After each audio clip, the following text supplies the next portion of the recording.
Hi, this is Dr. Morgan, and I'm here again with another comparison of applied kinesiology with our top-ranked Google answers. This time we're doing headaches. So Google ranks the answer you get based on expertise, authoritativeness, and trustworthiness. With anything medical, it's always going to be from the top medical institutions. This one comes from one of the top in the world. So it starts off with treatment depends on your diagnosis. And they talk about all the different types of headaches: one-sided, primary stabbing, exertional, cluster, tension, migraines down here. And then they talk about keeping a headache diary so you can identify if stress, food, or sleep are contributing to your problem. I agree with that. My problem is when they come down to actual treatment, once they've identified what kind you have, the treatment looks the same for all of them. And it looks the same as a lot of our other problems we've dealt with. NSAIDs, non-steroidal anti-inflammatory drugs, basically trying to get the inflammation down.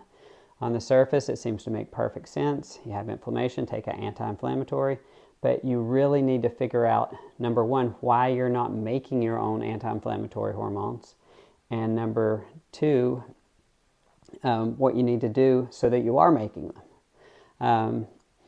Then tricyclic antidepressants. These are things like serotonin reuptake inhibitors. Again, we need to figure out why you're not making enough serotonin on your own and keeping it up like it should be kept up. Then they talk about alternative therapies aimed at decreasing stress. The problem I have there is the aimed at decreasing stress part. They like to lump everything into this stress thing and then, oh, go get a massage so you can relax, or everything's just based on trying to help you relax. Well, there's so many other things that can be involved. I mean, if you're a bit anemic and you don't have enough oxygen going around your body, like that will stress your body out. If your gait pattern torques you when you walk and you wind yourself up and create all this tension, well, that's a major stress. And a lot of these things are just calling it stress just isn't doing it enough justice. They have a special section about migraines.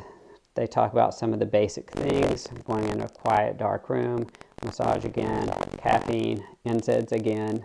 So much for the treatment depends on your diagnosis. And then other varying prescription medications, which again always have side effects and rarely are getting to the cause of what's really going on. A good part here, they do talk about an emergency as if you have sudden or severe headache or headache after a head injury, fever, confusion, vision, loss of speech, or numbness. Those are obviously reasons to go seek medical attention immediately. All right, let's compare it to an applied kinesiology approach, or AK. Number one, we're going to balance out prostaglandins. Those are the little hormone-like substances that control inflammation in your body.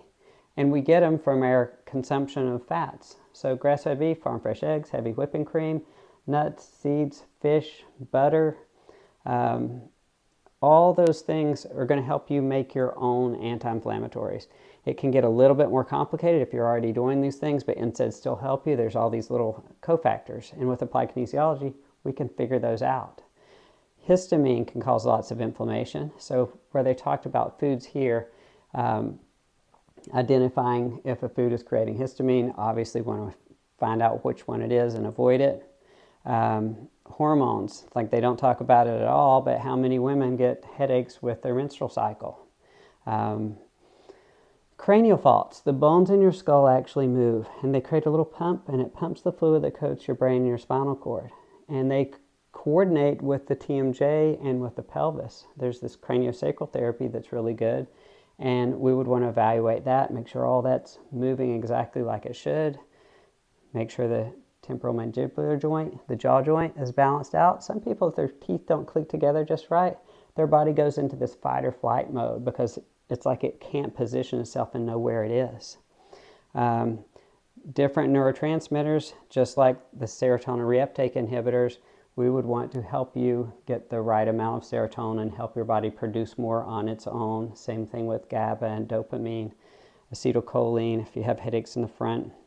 Ammonia and aldehydes. So if you have any kind of infection, you'll produce lots of ammonia, lots of aldehydes. Those can go to your brain. It'll give you that brain fog feeling. Often the number one cause of headaches, in my opinion. Toxic metals, just neck muscles, just some basic, making sure all the muscles of your neck are turning on and turning off properly. And then like we talked about, these larger gait patterns. If you're walking but things are off and you're torquing into a bad pattern, it's going to create lots of tension and stress into your head. Lack of restorative movement. Lots of people, drive to work at the computer, go to the gym and work out, but they're not getting these wide varieties of motion. I like original strength and just some sort of little movement routine where you're getting a wide range of movement. And it's never going to be one thing. Lots of times there's 3 or 4 things that we might have to pick apart and find out what you really need. But that is a systems approach. We're getting all the systems working well, and we're getting them all working well together, compared to a symptom approach that's just going to try and make your headache go away for the short term. All right, thanks.